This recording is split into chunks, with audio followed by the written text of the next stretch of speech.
Les gars, on ne peut pas tout gagner. Qu'est-ce que je voulais que vous dise? Il y a quelques heures là, on a fait une vidéo en étant content parce que le Real Madrid a perdu contre les Tocards de Valence, un 16e de la Liga. Ils ont perdu 2-1, catastrophique là-bas. On avait l'occasion de prendre 3 points d'avance sur eux et on a raté le coche.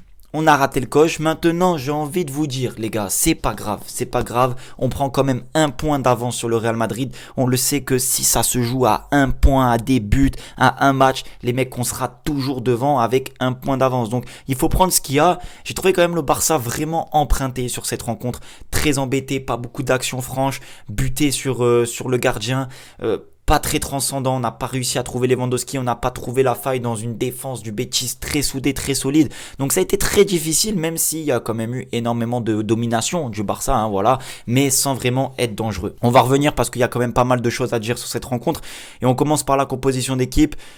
Équipe cheap, voilà, Gavi était pressenti. Petite surprise, Rafinha était sur le banc, Ferran Torres a commencé le match à gauche. Alors on sait que Ferran Torres à gauche, c'est pas une bonne idée, en tout cas moi je le préfère beaucoup plus pertinent quand il est dans l'axe, et c'est pour moi la première erreur de cette rencontre parce que en fait Ferran Torres sur la première mi-temps et jusqu'à ce qu'il est sorti, il n'a pas réellement existé. Alors il a fait une passe décisive, ok, il se retrouve au bon endroit au bon moment, il a été bon, mais il n'a pas existé. Mais c'est pas de sa faute, c'est juste parce que il a tellement été habitué là ces derniers temps à jouer en neuf que là on le met côté gauche dans un match où on s'attend à mettre Rafinha et finalement il est un petit peu en difficulté. Donc j'ai trouvé ce choix là un peu bizarre, sincèrement les gars, j'en veux pas à Flick ou quoi que ce soit, c'est un choix comme un autre, mais je l'ai trouvé pas très pertinent. J'aurais préféré peut-être voir un Fermin côté gauche qui rentrait un peu intérieur pour amener un peu plus de densité et de qualité technique plutôt que Ferran Torres, parce que on a été quand même embêté par cette équipe du Betis Séville qui a joué énormément défensif, qui a fait un gros bloc, un bloc de pierre très clairement. Donc pour trouver la profondeur, pour trouver la faille, c'était compliqué.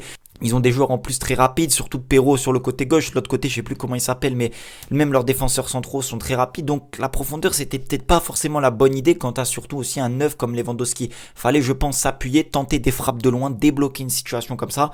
Et on n'a pas réussi à le faire. Donc pour la composition, elle était cheap, mais une petite surprise. Et on l'a vu quand Rafinha est rentré en seconde période, il était un petit peu plus dans l'axe, un petit peu plus dans la densité.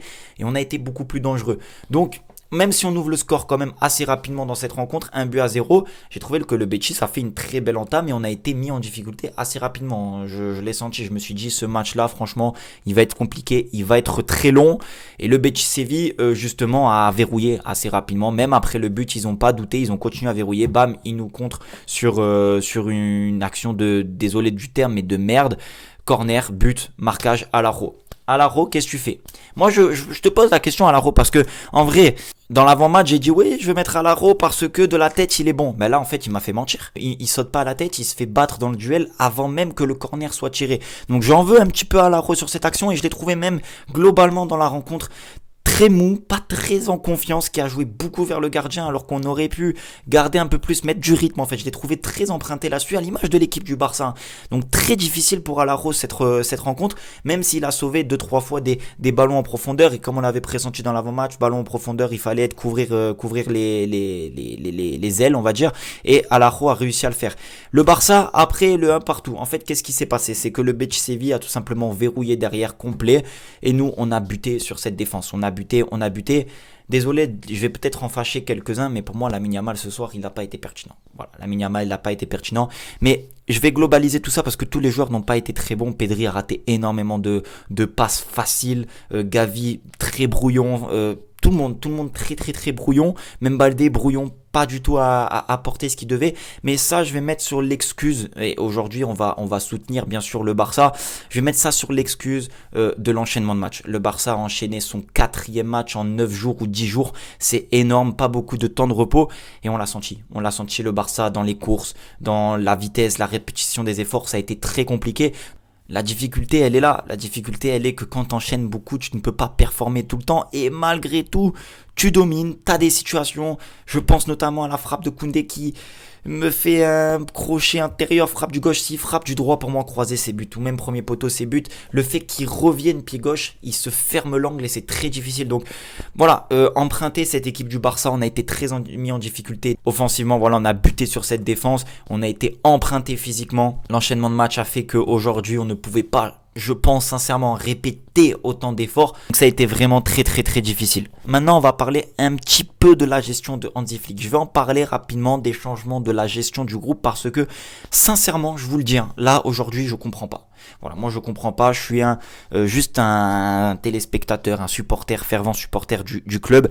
Je regarde, peut-être que j'ai pas toutes les réponses, ok, ça c'est une vérité. Mais moi, mon avis, dites-moi ce que vous en pensez, c'est que la gestion aujourd'hui de ce match, elle est pas bonne. Parce que Frenkie de Jong, il est déjà sorti il y a quelques jours contre l'Atlético Madrid. Il est sorti, là tu le ressors à la 60e. Je ne comprends pas. Pedri ressort, ok, Pedri sort, il n'y a pas de souci, mais pourquoi Lamine Yamal ne sort pas? Pourquoi Lamine Yamal ne sort pas? Parce qu'aujourd'hui, il a encore enchaîné 90 minutes de jeu. Il a encore enchaîné 90 minutes de jeu et je l'ai trouvé sur cette rencontre en difficulté. En difficulté, il n'a pas réussi à faire. Mais c'est pas de sa faute, c'est que physiquement, il est difficile de répéter les efforts. Très fermé cette équipe du Betis, donc très peu d'espace pour lui. Mais il y a des joueurs sur le banc, Pau Victor, Pablo Torre, ils font quoi les gars? Ils font quoi? Parce que là, moi je comprends pas, même un Ansu Fati dans cette rencontre là, un Ansu Fati, je mets ça là, moi je pose ça là, il peut t'apporter quelque chose, Rafinha, il rentre un petit peu tard. Pour ma part, je l'aurais fait rentrer à la mi-temps, je l'aurais donné un peu plus de temps de jeu. Je comprends la gestion globale de l'effectif, sortir De Jong, sortir Pedri, voilà, sortir Baldé aussi.